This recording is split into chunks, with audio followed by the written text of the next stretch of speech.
नमस्कार ताईंनो, मी श्वेता परत एकदा तुम्हा सगळ्यांचं मनापासून स्वागत करते माझ्या एका नवीन व्हिडिओ ब्लॉगमध्ये। तर गुरुवारचा हा व्हिडिओ आहे, म्हणजे कालचाच व्हिडिओ आहे।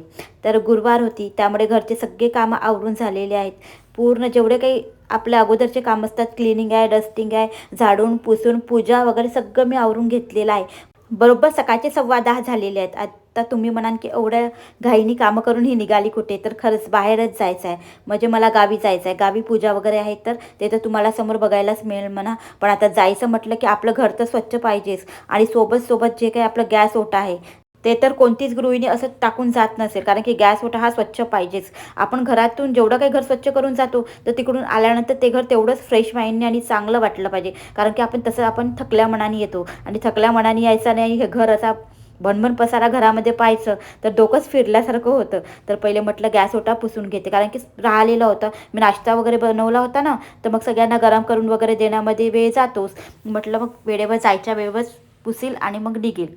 आज तर गुरुवार आहे, गुरुवार म्हटलं की आपल्या सेवा पण असतात, आणि सोबत गजानन महाराजाच्या साखळी पारायणमधला एक ग्रंथ मी वाचत असते, जे मी माझ्या प्रत्येक व्हिडिओतून तुम्हाला नेहमीच शेअर करते। जेव्हा मी गुरुवारचा व्हिडिओ शेअर करते तेव्हा तर ते सुद्धा वाचायचं होतं, तर एक तास त्याच्यात माझा गेला। म्हणूनच ना मी लवकर उठली होती, घरकाम वगैरे सगळं आवरून घेतलं, आणि नव्यासुद्धा स्कूलमध्ये गेलेली आहे, तिला पाठवून दिलं। कारण की मुलांचं शाळा वगैरे आपण नाही पाडू शकत, तर कुठं जायचं म्हटलं तरी नेहमीच मला जावं लागते। कधी कोणती पूजा असते, कधी कुलदेवीची पूजा असते, तर आज पण पूजाच आहे, पूजेलाच मी जाणार आहे। पण नक्ष मात्र नाही गेला। पण आता ठीक आहे, तो लहान आहे म्हणून मी त्याला ना घेऊन जाते, पण आता ना नेक्स्ट टाइम मी त्याला स्कूलमध्ये पाठवणारच आहे। आता एक दिवस जरी स्कूलमध्ये मुलं नाही गेले ना, तरी भरपूर असा लॉस होतो, कारण की त्यांना ना शिकवणं स्टार्ट होऊन गेलेलं आहे आमच्याकडे। चला मग म्हटलं थोडीशी तुम्हाला गुरुवारची पूजा शेअर करूया। तर अशा प्रकारे मस्त अशी माझी पूजा झालेली होती, आणि घरसुद्धा आवरून झालेलं आहे। आता गावी मोखेडला पूजा आहे, पूजा म्हटलं की साडी तर घालावीच लागेल म्हणा। तर अशा प्रकारे साडी मी वेअर केलेली आहे। आता केस राहिलेले आहे, थोडेसे केस करते, आणि केस वगैरे केल्यानंतर परत तुम्हाला माझं लुक दाखवत आहे। तर बरोबर आता 10:30 झाले आहेत, तर 10:30ला आम्ही निघूनच गेलो होतो म्हणा। 10:30ला निघायचं होतं, सोबत म्हटलं निघताना ना मी जेव्हा केव्हा जाते ना, तर घरून टिफिन वगैरे सगळं घेऊन जात असते, म्हणजे येताना माझ्या नव्यासाठी आणते, किंवा मग आम्हाला रात्री होईल असं म्हणून घेऊन येते। कारण की तिकडून आल्यानंतर खरंच खूप जास्त थकलेलं असतं माणूस। तर टिफिन वगैरे घेतला, परत नक्षचा एक ड्रेस एक्स्ट्रा मी सोबत ठेवला ना। आता आम्ही गावी आलेलो आहोत, आता येताना वगैरे मी शूट नाही केलं म्हणा। तर आता की आपण घरी आलेलो आहोत, मी माझ्या भरपूर व्हिडिओमध्ये माझ्या सासरचे व्हिडिओ शेअर केलेले आहेत। तर या सासरच्या मंडळीमध्ये पण आमच्याकडे भरपूर मोठी अशी फॅमिली आहे। तर माझ्या घरी होती ते म्हणजे की खूप मोठी शतचंड यज्ञ पूजा होती। आता तुम्हाला माहीत आहे, चैत्राचे नवरात्रसुद्धा सुरू आहे। आता चैत्राचे नवरात्र म्हणा की रामाचे नवरात्र म्हणा, तर त्याच्यामध्ये देवीचा पण वास असतो। तर आज ना त्याच निमित्ताने ही पूजा ठेवलेली होती, शतचंडी यज्ञ पूजा। तर ही पूजा खूप मोठी असते, आणि कमीत कमी या पूजेला ना 3-4 तास तर गेलेच मस्त। आणि हे जे काही पंडितजी आहे ना, खूप छान आरामात आणि एकदम छान समजावून पूजा करतात, आणि खरंच मला त्यांची पूजा खूप आवडते। मागे पण त्यांनी गंगा पूजन पण केलेलं होतं, ती पण पूजा त्यांनी खरंच खूप छान केली होती।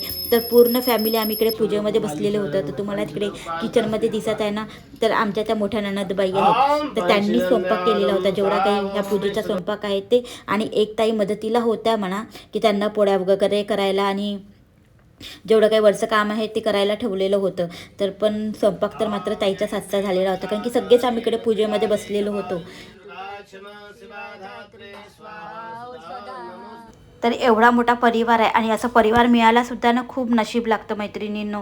तर खरंच मला खूप प्राऊड फील आहे, कारण की आम्ही सगळे जेवढे काही पूजा आहेत, कुलदेवीची पूजा म्हणा की काही म्हणा, सगळे आम्ही मिळून एकत्रच करत असतो। आता सण वगैरेच आम्ही वेगवेगळे करत असतो, पण जेवढ्या काही आमच्या एकत्र ज्या पूजा आहेत ना, त्या पूजेमध्ये सगळेच लोक राहतात सोबत। मग बर्थडे म्हणा की काही म्हणा, सगळ्या याच्यात सगळे लोक आमच्याकडे राहतात।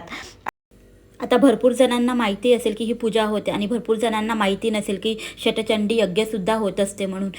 तर कधी कोणी सांगतात ना की तुम्हाला हे यज्ञ करावं लागेल, तर तेव्हा आपण हे यज्ञ करू शकतो, आणि किंवा आपल्या आनंदाने सुद्धा आपण हे यज्ञ करू शकतो म्हणा, जर तुमची इच्छा असेल तर।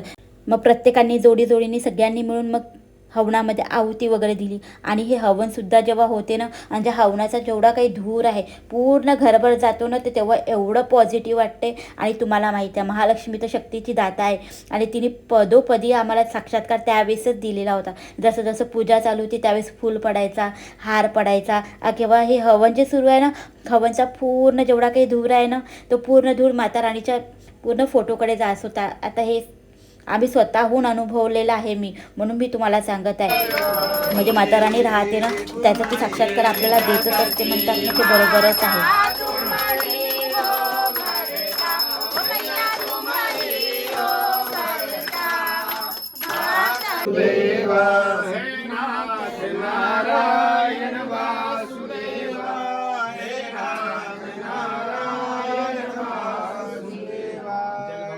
इतकी छान आरामात ही पूजा झाली की या पूजेला दुपारचे 2 वाजलेले होते आणि खरंच खूप छान आरामात पूजा करतात ते पंडितजी. आता षटचंडी यज्ञ म्हटलं की 9 कन्या तर आल्या. मग 9 का 10 कन्या पण आलेल्या होत्या. मग त्यांचं पूजन वगैरे करून त्यांचं मग जेवढं काही त्यांचा भोग वगैरे त्यांना देऊन त्याच्यानंतरच मग सगळे घरातले लोकांनी मग जेवणाला स्टार्ट केलेलं होतं आणि खरंच खूप छान वाटत होतं. मला तर खूप जास्त आवडली ही पूजा. पहिल्यांदाच आमच्या घरात झाली पण खरंच खूप छान वाटलं. तर आजच्या जेवणामध्ये 2 भाज्या होत्या. एक तर शेंगाची भाजी होती आणि एक वटाणे पनीरची भाजी होती. त्याच्यानंतर वरण भात, मग पोळ्या आणि पकोडे आणि गुलाबजाम आणि कढी.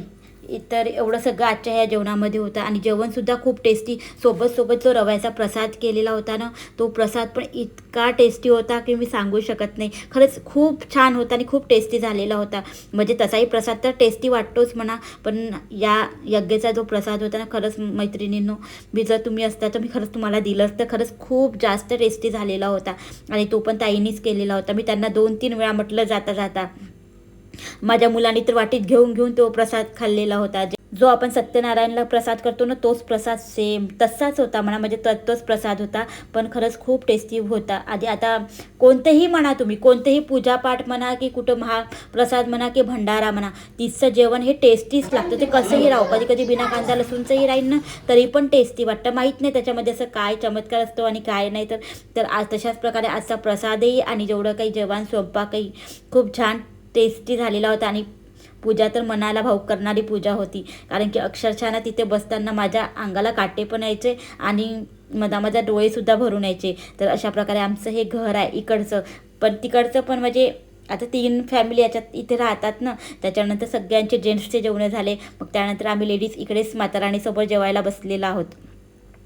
तर मैत्रिणींनो, तर त्याच्यानंतर मी काही शूट केलं नाही. आता घरी गेल्यानंतर ना खरंच जास्त शूट करणं होत नाही. सगळं परिवार एकत्र येतो तर बोलण्यातच वेळ जात असतो. त्याच्यानंतर घरी आली तर घरी आईने तुरीची डाळ मला दिलेली आहे. पापड केले होते तर आईने मला पापड पण दिले आणि टिफिन पण मी नव्यासाठी घेऊन आलेली होती. त्यामुळे आता मला स्वयंपाक करायची काहीही गरज नाही.